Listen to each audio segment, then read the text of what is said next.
Hello everyone, this is Anish Verma and you are listening to the Empower Your Mind for Success podcast. This is my second podcast. I made a commitment to my mentor that I will publish a podcast every day for the next 365 days. So I'm continuing the journey today. Yesterday I spoke about the previous 5 businesses that I had attempted and how they ended up all in failure. And I thought in today's podcast, I'll talk a little bit about them. I was a new employee back in 2001, very excited to start a job for one of the largest multinational companies in the US. And 3 months later, 9/11 happened. And the world as we knew it changed completely for a lot of us. A lot of people lost their jobs. People were angry, suspicious. People looked at each other differently. And as most of you know, we live in a post 9/11 world, which is very different to the one that we lived in before 9/11. And now it is COVID-19, and again, our world has changed permanently, I believe, but that's a different story. So going back in 2001, 9/11 had happened. 3 months later, I was supposed to get married, which I did. And when I came back, I continued my job. I always had an entrepreneurial bug in me. I wanted to do something more, do another business to make more money.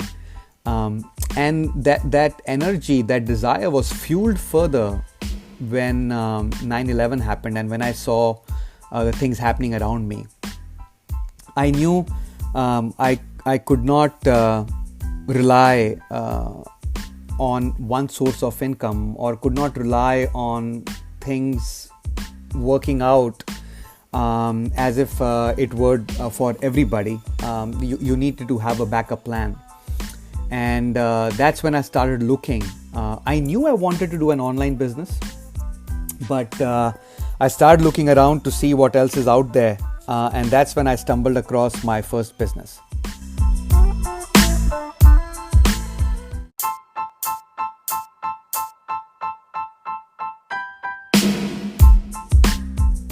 The first business I looked at was, believe it or not, a business where you needed to stuff envelopes with ads, paper ads. I received a letter in the mail, an infomercial, I believe, about the company looking for people to stuff envelopes for them, and they would, give monies to do so. I applied, got some information back in return, and started reading about how to do the business. But for some reason, I just didn't feel right that I should pursue that further, and that business ended up even before it started. The next business that I looked at was Google AdWords. Online searches were becoming more and more popular, and Google AdWords was something that was coming up. And I thought that yes, I'm pretty savvy with online searches, and I could do something around that business. I applied for a Google AdWords account, started creating ads and going around with the CPC thing, the click per pay kind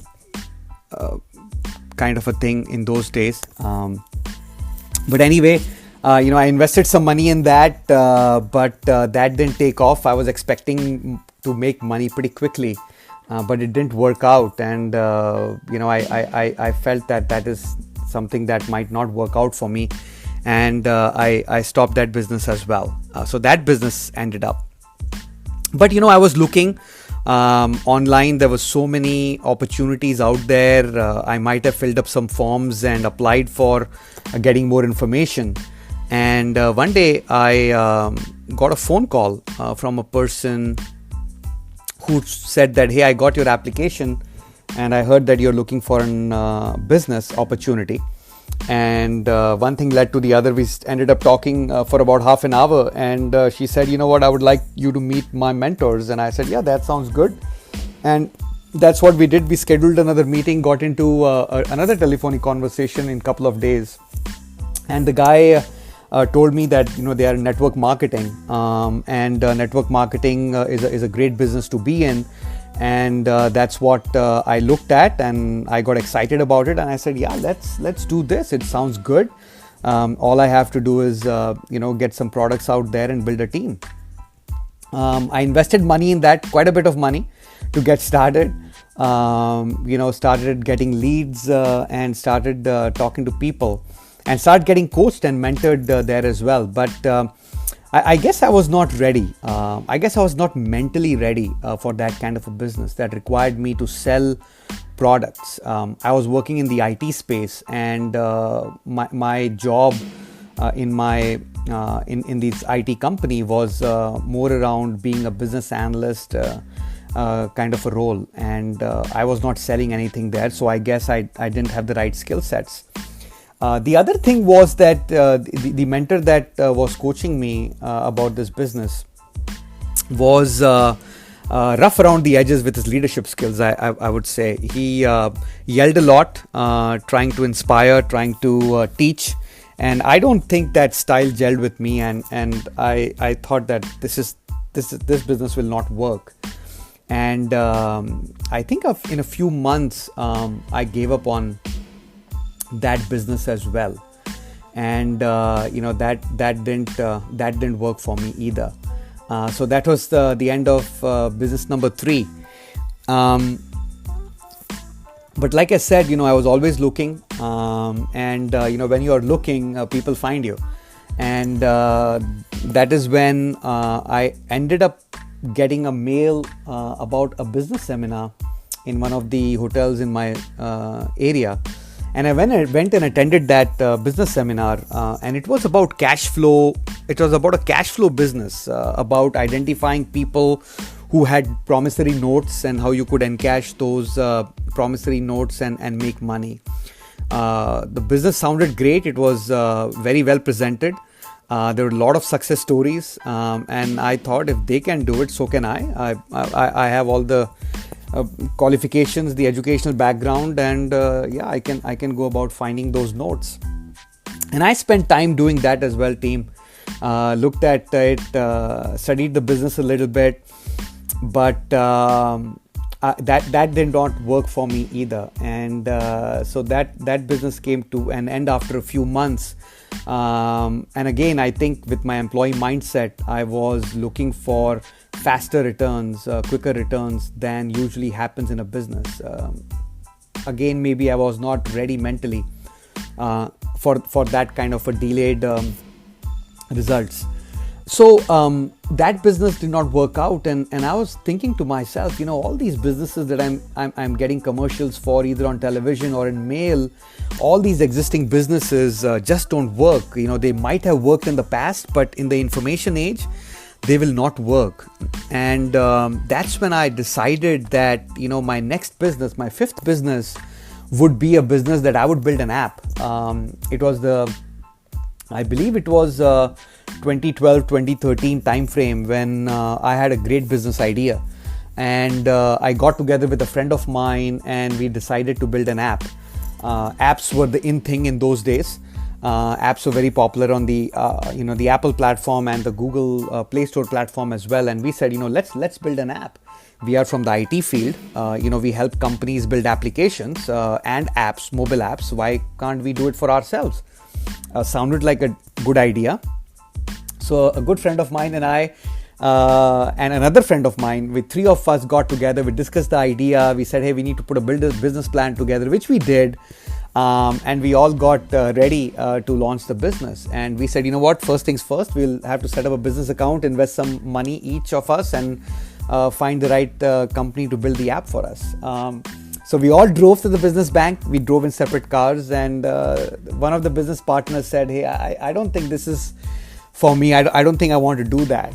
So right there, standing in front of the bank, we were discussing with each other in the parking lot of how we want the third business partner to stay in the business. But we could not convince him, and he decided to quit on us, and he left. And it was me and my other business partner standing in the parking lot figuring out what to do, and we said, you know what, we will do it. Let's go and do it. And we went ahead and we applied for the bank account, got the bank account going, got some money invested in it, put into the bank account, I mean, and we started our business. That business lasted much longer than my previous business attempts, given that we were very familiar with the field.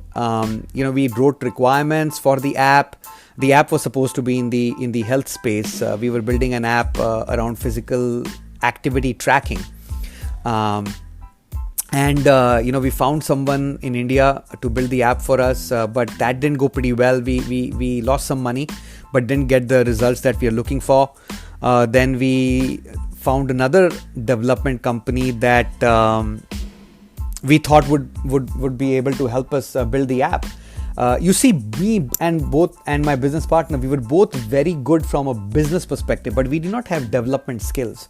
So we needed to find someone who could help us build the app. We found this company, another friend of mine in New Jersey, and we started building the app. But I think our views didn't match, and after a few months, we decided to quit the path that we were on, and we started looking again for another company that could build us the app. And we found a company this time in India, and that came highly recommended to us, and we spoke to them. And this time, after 2 failed attempts of building the app, we were more smarter about the discussion, and we got going, discussed a lot of things, put the right NDAs in place, and got the requirements going again, and we started building the app. And the third time, I guess, was a charm, and we built the app. It took us about 6-7 months to build the app, but we built the app and we launched the app, and we thought, you know what, now we are going to make money. Cha-ching, money is going to start flowing into our business bank accounts, and we are going to be rich pretty soon. But I guess building the app was just the first step, or I should say step 0.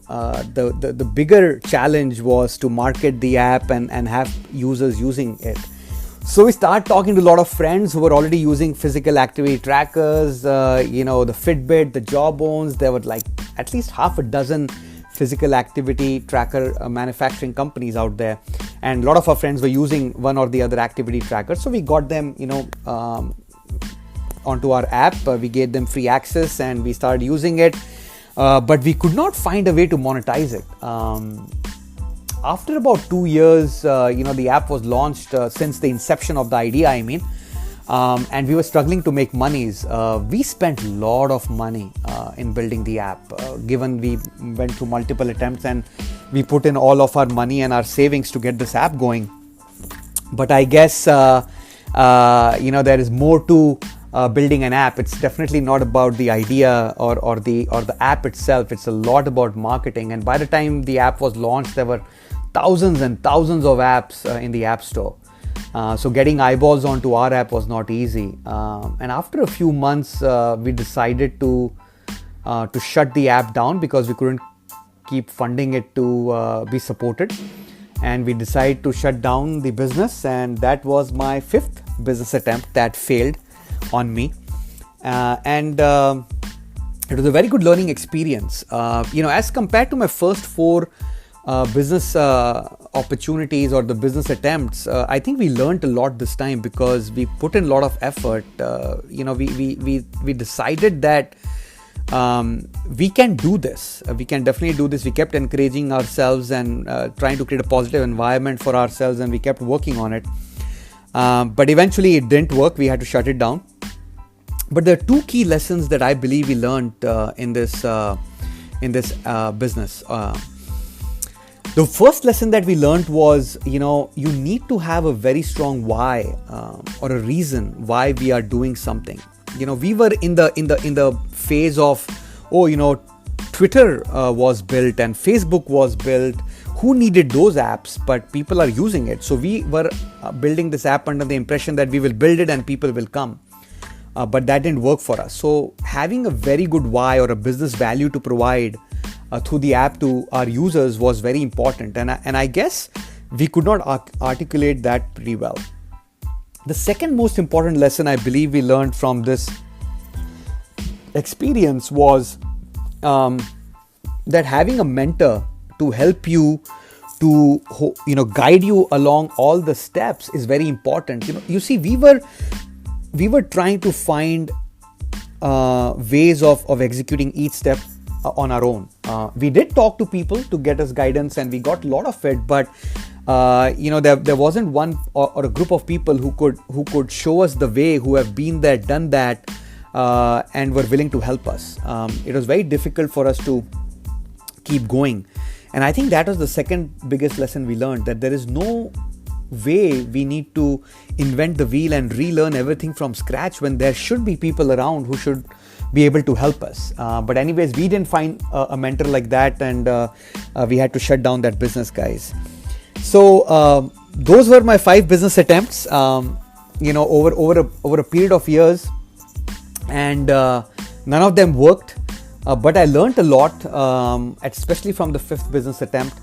And I knew that I have to do something. I have to build an online business to ensure that I can make more money and diversify and have another source of income.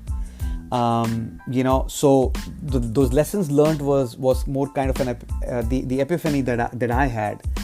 And I guess even though we could not make money out of the app, we did have an achievement of launching the app, which was great. Not many people could even get the idea to be executed and have a physical app launched, but we did that. And through this journey of about 2.5-3 years, we learned a lot about the business ropes, something around marketing, something around app development, customer acquisition, and we gained some experience that would come handy for me in my journey in the next few years, that I will talk to you guys about next time. But there you go. My second podcast about my story around the 5 business attempts. I don't want to call them failures, and I keep calling them attempts because failure is a negative word, and I call them learning attempts or learning moments. And I want to keep myself positively motivated and encouraged and inspired to keep going. So there you go. Hope you found the story interesting. I always believe, and I sincerely do, that you have unlimited potential. Go own it. Until the next episode, take care.